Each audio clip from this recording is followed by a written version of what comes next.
Hi, this is Michael Orl from MobileBurn.com, and I have with me the Sony Ericsson VivAs. It's an S60 based smartphone for AT&T, and it goes on sale on September 5th for $79.99 after a $50 mail-in rebate. So here's the VivAs itself. It has a 3.2-inch resistive touchscreen display, so it requires a little bit of pressure. 360 by 640 resolution, that's NHD, which means it's basically a 1/4 of 720p HD format, which is good because this shoots 720p HD video from the 8.1 megapixel camera. On the left-hand edge here, we've got a covered micro USB port right next to the 3.5mm headphone jack. Speaker port there. Up top is the power unlock button. On the right-hand edge, volume control up top also acts as zoom control for the digital camera and also for the browser, I believe. You've got separate buttons for the camera and camcorder, video camcorder. The camera button is dual stage, so you press it a little bit to focus, press it the rest of the way to take the photo. Not too much to see on the bottom of the device. To the back again, really pretty color. Just really good looking phone. Nice curved back like we see on the Xperia X10 and similar devices. I find that the camera placement is a little bit odd though. It gets in the way, it tends to get a little more dirty because when you're holding it, you know, your finger's right across it. You can see right here the camera's activated right now. My finger, rests right across it, which means the lens keeps getting dirty. So something you have to pay attention to. I've taken off the rear cover so you can see the inside of the device. Here's the battery. It's supposed to be good for a little over 5 hours of 3G talk time, up as many as 12 hours of 2G talk time, and Sony Ericsson claims about 18 days worth of standby time if you leave the device alone. We've also got a pre-installed 2GB micro SD card sits right above the camera lens, and of course the SIM card slot as well. So I've now powered up the VivAs so you can see what's going on, and one thing I want to point out is the accelerometer and how the background works like a level, as if it were water sloshing around in there. It's kind of cool. Very interesting little graphical twist there. Doesn't add anything to the phone, but makes it a little bit more pretty, and it's already a pretty device. Look down here at the bottom of the screen, you see there's some shortcuts. You can adjust somewhat what they look like. Tap on the screen, they go away, but if you tap on the call in button, they'll come back. Over the top of the screen, you'll see there are a couple different tabs. You can use those to go to shortcuts, which you can define. Media browser, you can go through and look at photos taken with the 8-megapixel camera. Back to the center panel. Twitter, it's a flash-based Twitter client. And also contacts. You can see I can swipe back and forth to get there. None of the contacts have photos with them, but otherwise they would show them if you had them. So you can just swipe back and forth and get from home screen panel to home screen panel. Particularly like the action of the photo browser. It's just very smooth, very fluid. Everything looks very sharp on this display. It's quite a nice display in terms of resolution and color, just not good in terms of I guess accuracy in dealing with the touchscreen. The resistive touchscreen is just a little difficult to work with. Between the call send and call end buttons here, we have the menu button. It's used to bring up the main menu. You'll notice that the user interface is very much like S60 on some of the earlier Nokia touchscreen devices. It's instead of dragging the screen, you drag the cursor, and so everything basically requires a double tap. It's kind of weird. Tap once for display, tap twice to get to it. I can't say that I like it at all. And if you hold down the menu key, it brings up the task manager, so I can jump over to the web browser, for example. Reasonably capable web browser, but you can see it messes up rounded corners when I zoom in here. You can see it's just totally got everything wrong here. You go to the full site again, it renders pretty decently, and it works in both landscape and portrait mode. It's just that some of the things are a little hosed up. The resistive touchscreen can make things a little difficult to select links, and unfortunately text doesn't automatically reflow. So if I can skip down to an appropriate story here, you'll see that while I can double tap to zoom and that the page comes up pretty quickly, double tapping the zoom does not reflow the text so as I can actually read it. It's large enough to read, but I still have to scroll sideways to see everything. So kind of a hit or miss thing. Some sites are going to work well. Mobile formatted sites will work pretty decently, but for large websites it doesn't quite have what it takes yet.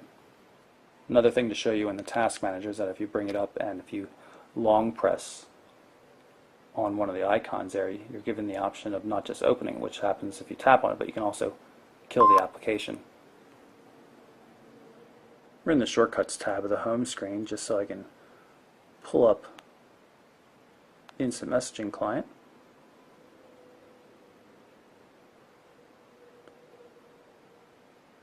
You can see that it has support for AIM, MSN Live, and Yahoo messaging. With the device in standby, if I tap on something, you'll see the message that I have to press here to unlock. You can see we received a new text message. It's a single word there, ugh.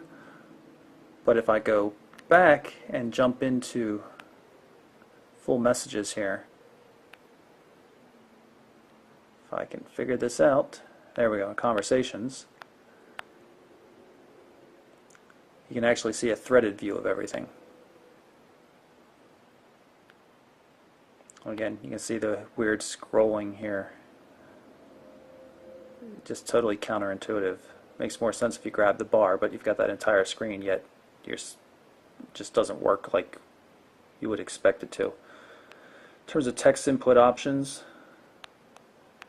you've got a T9. Also have handwriting recognition and a full QWERTY keyboard. Of course, you really don't want to be trying that.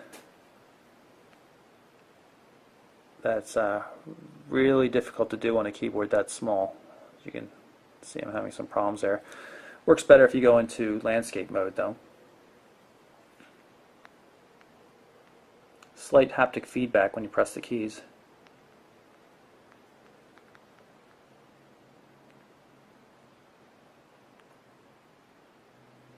In addition to the text and picture messaging, of course, you have full email, including Exchange, and IMAP and POP messaging as well. I'll activate the camera with the camera shutter button here, and it comes up pretty quickly. The camera, in fact, is pretty quick overall, good at focusing, and takes pretty sharp, high-quality photos. I don't like the interface again, though. That's largely due to the touch screen and just the generic S60 issues. One thing that bothers me though is the flash controls. It's not really a flash control so much as there is the light. You can turn the light on or off. That's it. So now it's always on, as you can see there. It's not really a flash, it's just a light. But in general, the device does take good pictures.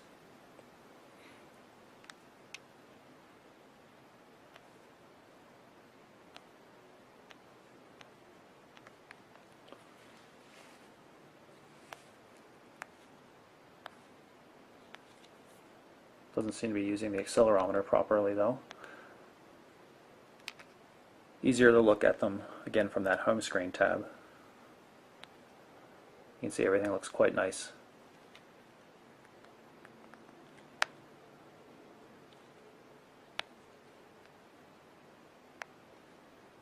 If we go into the camcorder, we can shoot a quick test 720p video. So we're now recording the video. Move around a little bit. We don't have too much storage space left though, so I'm not going to go too long. And hopefully we'll be able to play this back. We're now recording the video. Nice crisp video. You know, it's running at 30 frames per second, so pretty impressive. And the last thing I want to show you is the music player.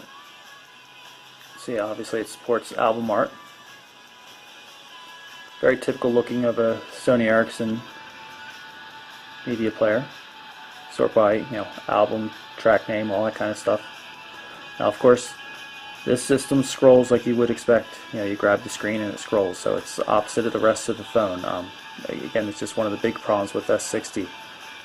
It's just not consistent when it comes to touchscreen devices. It does have a decent system for selecting multiple tracks, for adding playlists and stuff like that. So let's see if I can jump back here. For example, I could pick those tracks and then add them to a new playlist. Works pretty well. See the trouble I'm having though.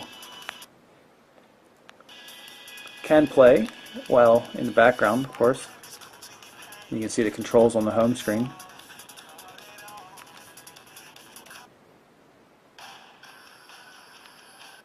So not a bad media player on the device, but still the touchscreen gets in the way of the interface. So that's my quick look at the Sony Ericsson Vivaz for AT&T. It's a very good looking touchscreen equipped device on sale on September 5th for $79.99 after a $50 mail-in rebate. I'm Michael Orrell for MobileBurn.com.